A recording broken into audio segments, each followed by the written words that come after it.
तुमच्या computer skills upgrade करायच्या आहे? दिशा कम्प्युटर इन्स्टिट्यूट घेऊन आले आहेत महा डिस्काउंट ऑफर। आता कोणताही कोर्स करा फक्त 1800 रुपयांमध्ये। वर्धा जिल्ह्यामध्ये अनेक पेट्रोल पंपांवर नागरिकांच्या रांगा लागल्याचं चित्र निर्माण झालेलं होतं। जिल्ह्यामध्ये पुरेसा साठा डिझेल आणि पेट्रोलचा उपलब्ध असल्याचं सांगण्यात येत आहे। आपल्यासोबत जिल्हा पुरवठा अधिकारी रणवीर सर आहेत, आपण त्यांच्याकडनं जाणून घेऊया। सर, काय नेमकी परिस्थिती आहे, कसा साठा उपलब्ध आहे? आपल्याकडे वर्धा जिल्ह्यामध्ये नायरा हा मेन डेपो आहे, जिथून वर्धा जिल्ह्यामधून सर्व जिल्ह्यामध्ये बाकीच्या विदर्भातील सर्व जिल्ह्यामध्ये पेट्रोल आणि डिझेलचा सप्लाय केला जातो।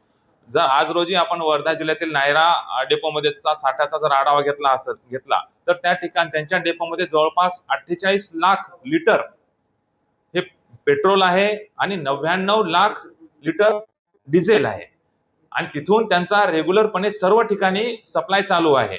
त्यामुळं नागरिकांनी घाबरून कुठल्याही अफवेला बळी पडून उगाच पॅनिक सिच्युएशन निर्माण करू नये आणि नागरिकांमध्ये जे भीती पसरवली की पेट्रोल पंप बंद होणार आहेत, मी सर्व नागरिकांना आश्वस्त करतो की कुठलाही पेट्रोल पंप बंद होणार नाही आणि पेट्रोल पंप धारकांना सुद्धा मी विनंती करतो की त्यांचा जर स्टॉक संपला तर कृपया त्यांनी तात्काळ मागणी संबंधित कंपनीकडे नोंदवावी, म्हणजे त्यांना तात्काळ पेट्रोल व डिझेल उपलब्ध करून दिल्या जाईल। नागरिकांना काय आवाहन करा? मी नागरिकांना विनंती करतो की कुठल्याही सोशल मीडिया असो किंवा बाकी कुठलाही मीडिया असो, त्या मीडियावरती पसरलेल्या न्यूजला बळी पडून, अफवांना बळी पडून उगाच पॅनिक सिच्युएशन निर्माण करू नका। आणि तुम्हाला मी आश्वस्त करतो की पेट्रोल पंप कुठलाही बंद होणार नाही, सर्वांना पेट्रोल उपलब्ध केल्या जाईल।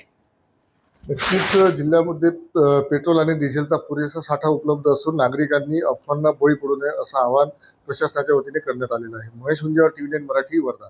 मला तुमच्या कम्प्युटर स्किल्स अपग्रेड करायच्या आहे? दिशा कम्प्युटर इन्स्टिट्यूट घेऊन आले आहेत महा डिस्काउंट ऑफर। आता कोणताही कोर्स करा फक्त 1800 रुपयांमध्ये।